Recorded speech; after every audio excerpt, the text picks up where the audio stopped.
currently stripping down the audio on this Porsche Carrera, and this is the current fitted piece of shit radio, this lovely Kenwood. I'm going down to the door. I've started stripping the door down now. It's been gaffer taped back together in the past. And we've got a lovely set of Alpine Type G speakers in the door. Nothing wrong with the speakers, but somebody put it through a lovely Kenwood crossover. How much of this system is mix and match and cobbled together? Let's find out.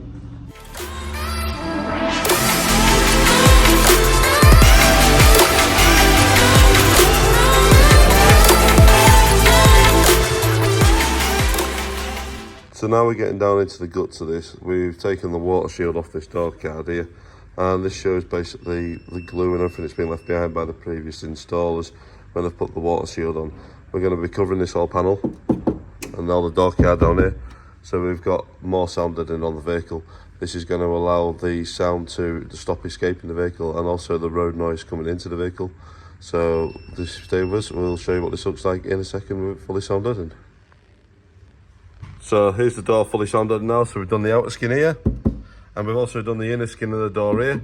We've just got the back of the door card left to do, but that's basically covered up where all the water guard was, all the exposed metal was. So there's going to be no resonant frequencies, ideally, from that panel.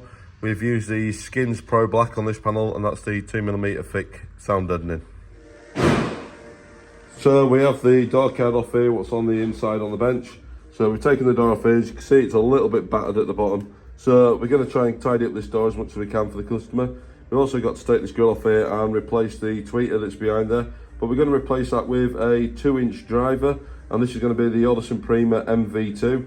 What basically is a 2-inch mid-range, but also works as a tweeter, so it's quite a nice vibrant unit. In the lower door down here, we're just going to tidy up all this scrag that's on the back of the door. So this is the amplifier fitted underneath the passenger seat of this Porsche 930 Carrera. We've put this on a trim board underneath. This is velcroed down with the amplifier bolted from the underside. This allows the amp to remain somewhere secure and safe. It's not going to move around, it's nice and solid. But we've now just got the audio input and the audio output leads to put on here, and then we'll show you that all fitted and all tidied up. So that's the wiring loom in now, so that's doing the front and rear speakers. So in a minute we'll power it up, plug it into the PC and get it all tuned up.